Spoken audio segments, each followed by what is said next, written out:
Syllabus of class 10 यानी class 10th के syllabus. Class 10th के सिलेबस में के सब मिला के कुल कितना सब्जेक्ट? 6 सब्जेक्ट। जकरा में इंग्लिश के 2 बुक हो गए। इंग्लिश के कितने बुक रहते हैं? 2 बुक रहते हैं, जिसका नाम रहता है पनोरमा। पनोरमा पार्ट 1 और पार्ट 2। साथ में हिंदी का होता है, हिंदी का भी 2 बुक, जिसका फर्स्ट बुक का नाम होता है गोधूली और सेकेंड बुक का नाम होता है वर्णिका। यानी कि अगर टोटल बुक दे दिया जाए, उसमें जो भी गोधूली लिखा हुआ रहेगा, शीर्षक हर एक बुक के ऊपर हेडिंग फ्रंट पेज पे लिखा हुआ रहता है, तो उसमें जो गोधूली रहेगा इसका मतलब क्या है? हिंदी का पहला वाला बुक है, यानी पहला पार्ट। और अगर उसमें वर्णिका लिखा हुआ है तो इसका मतलब हिंदी का ही बुक है, लेकिन वो है दूसरा पार्ट। अब अगर संस्कृत है, संस्कृत का नाम रहता है प्यूसम। संस्कृत का क्या नाम रहता है? प्यूसम। उसमें लिखा हुआ रहेगा पहले बुक के लिए प्यूसम पार्ट 1 और दूसरे बुक के लिए लिखा हुआ रहेगा प्यूसम पार्ट 2। उसके बाद इंग्लिश का 2 बुक, हिंदी का 2 बुक और संस्कृत का 2 बुक। यानी तीनों का तीनों जो होता है वो एक लैंग्वेज होता है। लिख करके दिखाते हैं।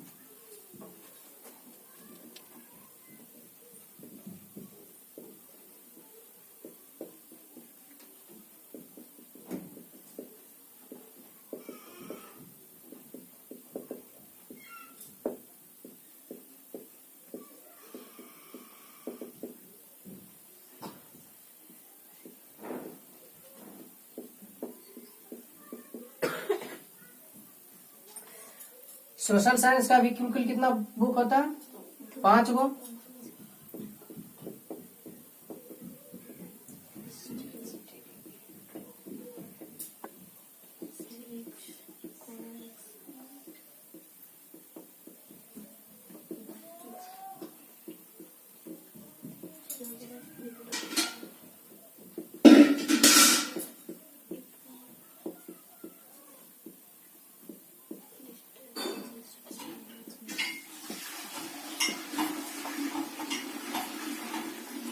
उसके बाद मेरा छठा बुक क्या होता है? छठा सब्जेक्ट साइंस। अब साइंस का भी कुल 3 भाग।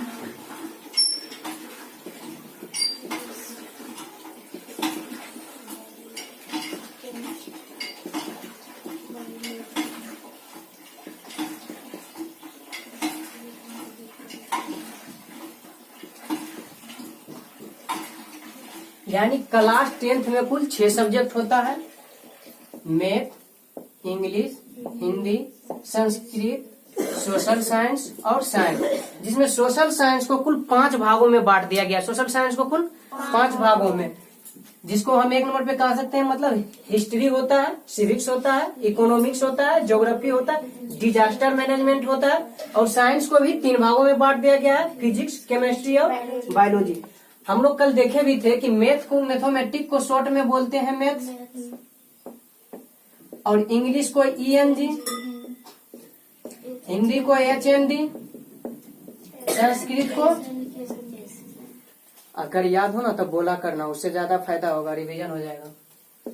उसके बाद सोशल साइंस को और साइंस को, साथ में अगर हिस्ट्री को देखें तो हिस्ट्री को HIS बोलते हैं, HI यानी, और सिविक्स को CIV भी शॉर्ट में बोलते हैं। इकोनॉमिक्स के ECO, ज्योग्राफी का JEOG और डिजास्टर मैनेजमेंट को DM बोलते हैं। डिजास्टर मैनेजमेंट का DM बोलते हैं। फिजिक्स का PHY, केमिस्ट्री का CHE और बायोलॉजी का BIO। यानी कि ये सब का केवल पहले का तीसरा जो लेटर होता है वो क्या करते हैं? शॉर्ट में बोल देते हैं। और डिजास्टर मैनेजमेंट का दोनों जो, चूंकि इसमें क्या है 2 वर्ड मिलकर बना है, तो दोनों का जो है पहला लेटर लेते हैं। अब देखो, इसमें मैथमेटिक्स का जो हिंदी होता है उसको हम क्या बोलते हैं? गणित। इंग्लिश का, हिंदी का, संस्कृत का, सोशल साइंस का सामाजिक विज्ञान, और साइंस का विज्ञान। और हिस्ट्री का क्या बोलते हैं? सिविक्स का नागरिक शास्त्र या राजनीतिक शास्त्र।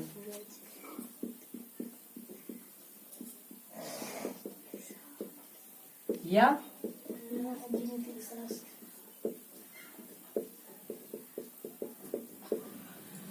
इकोनॉमिक्स का, ज्योग्राफी का,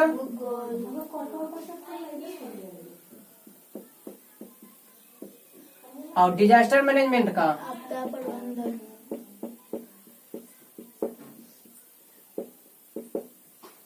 उसके बाद फिजिक्स का क्या बोलते हैं? भौतिकी, भौतिक बोलते हैं ना?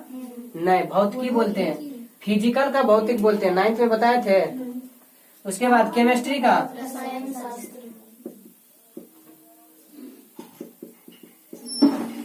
और बायोलॉजी का, जीव विज्ञान। ठीक, अब देखो इसमें से जो ये 3 को मेरा है शुरू वाला,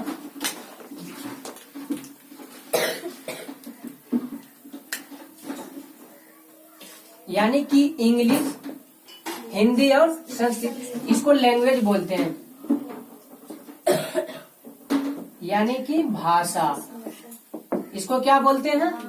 यानी कि इंग्लिश हो, हिंदी हो या संस्कृत हो, इसको क्या बोलते हैं? लैंग्वेज बोलते हैं, यानी कि भाषा। तो इन तीनों को पढ़ने के लिए हमको इसके किताब के साथ साथ व्याकरण भी पढ़ना पड़ता है, जिसमें इंग्लिश के व्याकरण को ग्रामर बोलते हैं, हिंदी के व्याकरण को व्याकरण बोलते हैं, और संस्कृत के व्याकरण को व्याकरण बोलते हैं। यानी कि तीनों को शुद्ध शुद्ध बोलने के लिए या पढ़ने के लिए हमें किताब के साथ साथ व्याकरण भी जरूरी होते हैं। और ये तीनों एक भाषा है, जिसे कि हम इंग्लिश में बात कर सकते हैं, हिंदी में भी बात कर सकते हैं, यहाँ तक कि संस्कृत में भी बात कर सकते हैं, लेकिन मैथ में बात कर सकते हैं, क्योंकि ये सब क्या एक सब्जेक्ट है। अब मैथ तो क्यों पढ़ते हैं? मैथ को किसी भी चीज को संग्रह करने के लिए, या मान लीजिए कोई त्रिभुजाकार जमीन हो या कुछ हो, तो उसका माप निकालने के लिए, क्षेत्रमिति, ज्यामिति इत्यादि निकालने के लिए हम मैथ को पढ़ते हैं। हिंदी, इंग्लिश, संस्कृत, ये सब हमारा क्या लैंग्वेज है, भाषा है, बोलचाल में है। ये अपने बात को दूसरे के सामने प्रकट करने के लिए या उसके बात को समझने के लिए सबका प्रयोग करते हैं लैंग्वेज का। सोशल साइंस, हम अपनी दुनिया में किस प्रकार जी रहे हैं या अभी तक जो हो रहा है, जो हुआ है, वो सब क्या है। जैसे हिस्ट्री की बात करते हैं तो अतीत से लेकर वर्तमान तक, यानी कहने का मतलब कि पिछले जो मतलब हो चुका वहां से लेकर अभी तक की सारी घटनाओं को हम किसमें पढ़ेंगे? हिस्ट्री में। सिविक्स क्या है? राजनीतिक शास्त्र है, जो कि मतलब नेता लोग जो करता है, जैसे लोकसभा में कितने सीट है, राज्यसभा में कितने सीट है, संसद क्या है, सब हम किसमें पढ़ेंगे? सिविक्स में। इकोनॉमिक्स इसमें एग्रीकल्चर से पढ़ते हैं, यानी खेती बाड़ी से पढ़ते हैं। ज्योग्राफी में हम पृथ्वी के बारे में, यानी भूगोल, इसको देखो इसमें भूगोल के आगे क्या है? भू है। अब भू का मतलब होता है भूमि, यानी धरती। तो भूमि के अंदर जानते भी होंगे पेट्रोलियम कहाँ से निकलता है? भूमि के अंदर से निकलता है। कोयला कहाँ से निकलता है? भूमि के अंदर से। यानी कि भूमि पे जो पाया जा रहा है, भूमि के जो या तो अंदर से हम खनिज के रूप में निकालते हैं, वो सब कहाँ पढ़ेंगे? भूगोल। और आपदा प्रबंधन मतलब कि जो घटना घटती है, जैसे कि तूफान का आ जाना, बाढ़ का आना, सुनामी का आ जाना, महल का गिर जाना, ये सब इत्यादि कहाँ पढ़ेंगे? आपदा प्रबंधन। उसके बाद फिजिक्स में हम पदार्थों के बारे में पढ़ते हैं, मुख्य रूप से निर्जीव पदार्थों के बारे में। केमिस्ट्री में क्या पढ़ते हैं? एक पदार्थ दूसरे पदार्थ से जब मिलता है तो उसमें क्या क्रिया होती है, एक पदार्थ का दूसरे पदार्थ के साथ अभिक्रिया, रिएक्शन को, ये सब को पढ़ते हैं। और बायोलॉजी में क्या है? सजीव के बारे में पढ़ते हैं, यानी जीव जंतु के बारे में पढ़ते हैं। उसके बाद अब अगर जो देखा जाए तो देखो इंग्लिश का जैसे कि बता चुके हैं 2 बुक होता है, पार्ट 1 एंड 2। हिंदी का भी 2 बुक होता है, पार्ट 1 एंड 2। और संस्कृत का भी 2 बुक होता है, पार्ट 1 एंड 2।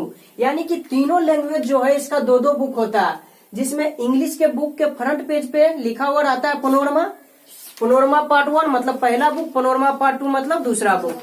संस्कृत की अगर हम बात करते हैं तो इसमें प्यूसम लिखा हुआ रहता है, प्यूसम पार्ट 1 यानी कि संस्कृत का पहला बुक, प्यूसम पार्ट 2 यानी संस्कृत का दूसरा बुक। लेकिन अगर हिंदी की हम बात करें तो इसके दोनों बुक में 2-2 नाम होता है, यानी पहले वाले पार्ट में लिखा हुआ रहता है गोधूली, पहले वाला में क्या है?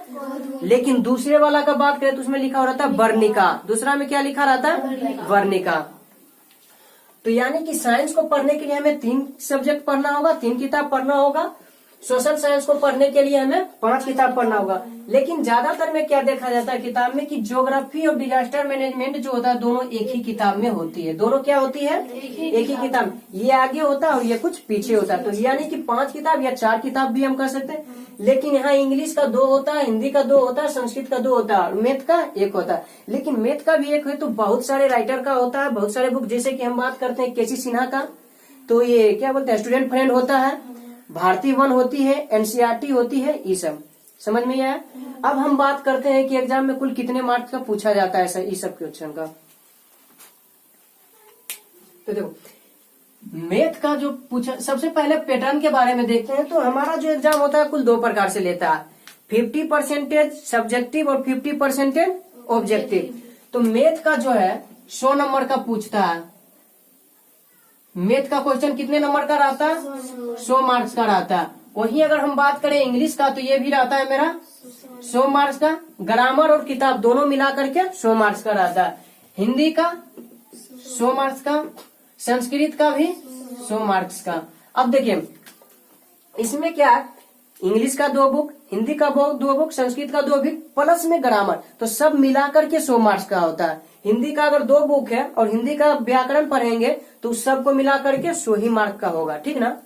उसके बाद सोशल साइंस में क्या है कि ये सब को मिला देने पे 100 मार्क का होता है। यानी कोई पर्सनल एक सब्जेक्ट का नहीं बल्कि सबसे मिला करके कितना होता है? 100 मार्क का। सोशल साइंस भी सबसे को मिला करके 100 मार्क का होता है, फिजिक्स, केमिस्ट्री और बायोलॉजी। लेकिन हम जो बोर्ड के सेंटर पे जाकर के एग्जाम देते हैं, मैथ के लिए 100 नंबर का देते हैं, इंग्लिश के लिए 100 नंबर का, हिंदी के लिए 100 नंबर का, संस्कृत के लिए 100 नंबर।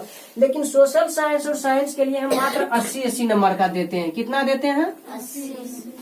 80-80 नंबर का। यानी कि तो देखो यहाँ पर 20-20 नंबर तो घट रहा है कि 20 नंबर कॉलेज जो होता है या स्कूल जो होती है वो प्रैक्टिकल के रूप में लेती है, ठीक ना। यानी कि 20 नंबर 80 नंबर का एग्जाम हम सेंटर पे जाके देते हैं और बाकी जो मेरा यहाँ पर 20 नंबर बच रहा है ये 20 नंबर कॉलेज या स्कूल जो है उनका टीचर दे देता है। समझ में आया है? अब देखो इसमें से क्या है, चूंकि 100 नंबर का जब है तो इसमें हम क्या बोले 50% ऑब्जेक्टिव क्वेश्चन रहता है और 50% सब्जेक्टिव। ऑब्जेक्टिव मतलब क्वेश्चन रहेगा और उसमें क्या है 4 ऑप्शन रहेंगे, वो ऑप्शन में से कोई एक सही होगा और 3 जो होगा वो बाकी गलत होगा। अब देखो लेकिन इसमें 100 नंबर में 50 नंबर कितना है ऑब्जेक्टिव के लिए और 50 नंबर है सब्जेक्टिव के लिए। अभी जो ऑब्जेक्टिव के लिए है 50 नंबर लाना है, लेकिन क्वेश्चन कुल 60 को दिया रहेगा। क्वेश्चन कितना दिया रहेगा? अब 60 क्वेश्चन में 50 नंबर लाना है, तो इसका मतलब ये है कि तुम 10 क्वेश्चन छोड़ सकते हो। जो जो तुमको लगता है नहीं जानते हैं हम 10 को छोड़ के बाकी 50 को क्या करना है? कलर करना। हट बनाने टिक मारने वाला नहीं रहता, कलर करने वाला रहता है, ठीक ना। उसके बाद देखो उस तरह का बना के देंगे, फॉर्मेट टेस्ट लेंगे तो हम भी उसी तरह के लेंगे, टेंशन नहीं लो। तो इस 50 नंबर का ऑब्जेक्टिव होगा और 50 नंबर का सब्जेक्टिव। अब सब्जेक्टिव की मैथ का अगर हम पर्सनल बात करते हैं तो तुमको देगा 25 क्वेश्चन। सब्जेक्टिव में 2 प्रकार का, एक लघु उत्तरीय और दूसरा दीर्घ उत्तरीय। जिसमें लघु उत्तरीय में रहता है 25 क्वेश्चन और दीर्घ उत्तरीय में तुम्हारा 8 क्वेश्चन। 25 में से तुमको 15 का बनाना है और 8 में से यहाँ 4 को बनाना है। समझ में आया? ये वाला जो 15 को बनाओगे हर क्वेश्चन के लिए तुमको 2-2 नंबर देगा। हर क्वेश्चन के लिए 2-2। तो 15 क्वेश्चन बनाए, एक क्वेश्चन का 2 नंबर, तो 15 को का कितना नंबर हो जाएगा? 30 नंबर। और ये 8 क्वेश्चन में बनाना कितना है? यानी 8 क्वेश्चन तुमको दे दिया, तुमको जो मन करे 4 को चुन करके बना लो। ज्यादा बनाओगे तो भी नंबर नहीं मिलेगा, 4 को मिलेगा। इसलिए हम चुन के बढ़िया जो हमको लगेगा कि बना लेंगे वही 4 को बनाएंगे। यहाँ 25 को में 10 को छोड़ देंगे, 15 को बना लेंगे और 8 को में 4 को छोड़ के 4 को बना लेंगे। अब 4 को में हर एक क्वेश्चन 5 नंबर का होता है, कुल कितना हो जाएगा? तो देखो 30 नंबर लघु उत्तरीय से, 20 नंबर दीर्घ उत्तरीय से, 50 और यहाँ 60 में से 50 बनाएंगे तो 50 ऑब्जेक्टिव, 100 नंबर हो गया ना। अब इंग्लिश में भी वही होता है, 60 को ऑब्जेक्टिव रहेगा जिसमें 50 को कलर करना है, 50 number objective, 50 number subjective. Sanskrit में भी 50 ऑब्जेक्टिव, 50 सब्जेक्टिव। लेकिन यहाँ जो सोशल साइंस की हम अगर बात करें तो इसमें देखो 100 में 50-50 था, लेकिन 80 में तो कितना होगा? 40-40 होगा ना। तो 80 में 40-40 रहता है, यानी 40 नंबर का ऑब्जेक्टिव और 40 नंबर का सब्जेक्टिव। यहाँ साइंस में भी 40-40 होगा, 40 का ऑब्जेक्टिव और 40 का सब्जेक्टिव।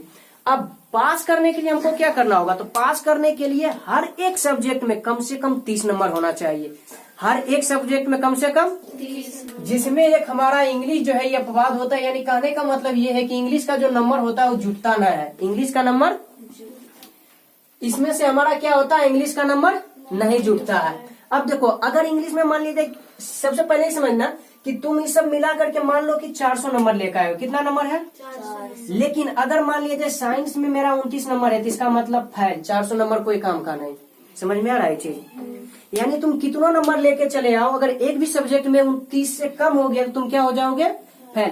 यानी सब सब्जेक्ट को बराबर पढ़ना पड़ेगा और सब सब्जेक्ट में कम से कम 30 नंबर लाना अनिवार्य है। ये चीज समझ में आया है, जिसमें से तुम्हारा चूंकि ये सब 100 का है तो 30 नंबर लाना अनिवार्य है, लेकिन ये तो मेरा 80 का है, ये भी 80 का, तो कोई बात नहीं, 80 में तुमको 24 लाना अनिवार्य है। 80 में कितना लाना अनिवार्य है, 24 लाना अनिवार्य है, यानी सबको पास करना जरूरी है। हाँ, लेकिन इसमें एक बात है कि इंग्लिश का चूंकि नंबर तो जुटता ना है, देखो अगर इंग्लिश का नंबर जोड़ लेंगे तो 600 कुल 6 सब्जेक्ट का 600 नंबर होगा, चूंकि यहाँ 20 नंबर तो प्रैक्टिकल दे रहा है ना, 80 हम वहाँ दिए, 20 ही दिए, 100 ही भी हो गया, तो यहाँ 600, लेकिन एग्जाम में 600 का एग्जाम देते हैं लेकिन जुटता है मात्र 500, जुटता है क्योंकि इंग्लिश का नंबर नहीं जुटता है। तो अगर इंग्लिश में किसी का 30 से कम भी आ गया तो भी उसको फेल नहीं करेगा, क्योंकि इंग्लिश का नंबर जुट ही नहीं रहा है, तो जब जुट ही नहीं रहा तो वो फेल नहीं कर सकता। अब देखो इंग्लिश का नंबर जुट नहीं रहा, लेकिन फिर भी इंटर में तुमको इंग्लिश का भी नंबर फिर जुटता है, ठीक ना। इंटर में फिर क्या करना पड़ता है, यानी कि 10th के बाद हम अगर पढ़ते हैं तो हमको इंग्लिश का नंबर भी क्या होता है, वहाँ जुटता है। और कोई भी हम बढ़िया नौकरी अगर खोजते हैं तो उसमें इंग्लिश का नंबर होना बहुत जरूरी है, यानी इंग्लिश में हर हाल में नंबर चाहिए, इसलिए 10th में भी क्या इंग्लिश जरूरी है। अब तो देखो इंग्लिश अगर हम छोड़ देते हैं तो कुल कितना number, 100 number, 100 number, 200 number, 100 number, 300 number, 100 number, 400 number, 100 number, यानी टोटल मेरा कितना मार्क का हो जाएगा, 5। एग्जाम दे रहे हैं 600 का, लेकिन हो रहा कितना, क्यों, क्योंकि इंग्लिश का नंबर नहीं जुड़ रहा। अब ये 500 में हम 300 नंबर लाएंगे तो क्या हो जाएंगे फर्स्ट, पास नहीं, पास होने के लिए 150 चाहिए। आई जरूरी नहीं कि 150 आ गया तो तुम पास हो ही जाओगे, क्योंकि सब में 30-30 आना अनिवार्य है, सब में 30-30 आना तब पास हो जाओगे। अब कहे ना तुम 400 लेके चले आओ लेकिन किसी में 29 ही आ गया तो तुम क्या हो जाओगे, फेल हो जाओगे। तो यानी कि अगर कोई 150 नंबर लाता है, 150 से लेके 224 नंबर तक आता है तो वो क्या हो जाता है, 3rd डिवीजन, क्या होगा 3rd। लेकिन वही 225 आ गया तो हो जाएगा 2nd, 225 से लेके 299 तक कोई लाया तो हो जाएगा 2nd, और जैसा ही 300 आ गया तो इसका मतलब वो हो गया फर्स्ट। 300 आ गया तो क्या हो गया, क्लियर, समझ में आ गया। चलो 40 ऑब्जेक्टिव और 40 सब्जेक्टिव, यहाँ 50 ऑब्जेक्टिव 50 सब्जेक्टिव,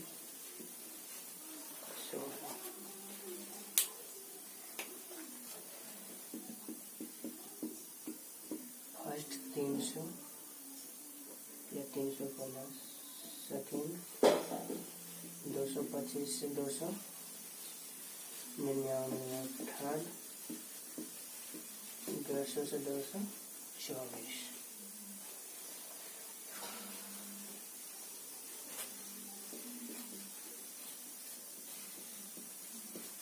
टोटल 500 का हम एग्जाम देते हैं, 600 का देते हैं लेकिन 500 मेरा जुटता है, टोटल मार्क्स 500।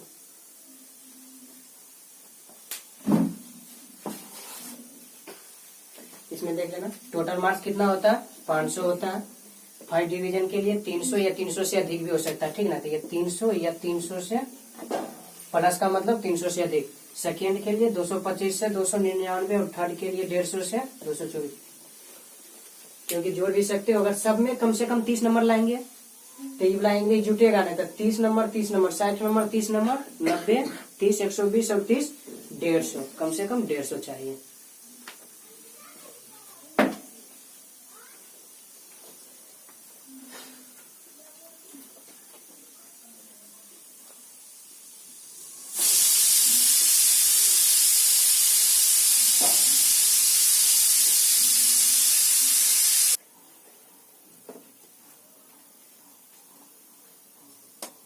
लिखो।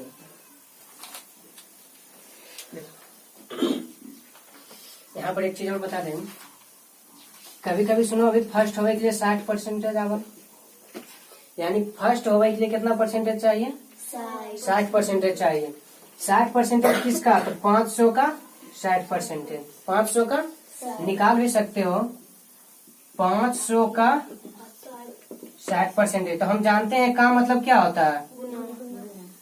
गुना। और परसेंटेज मतलब 100, तो बटा 100।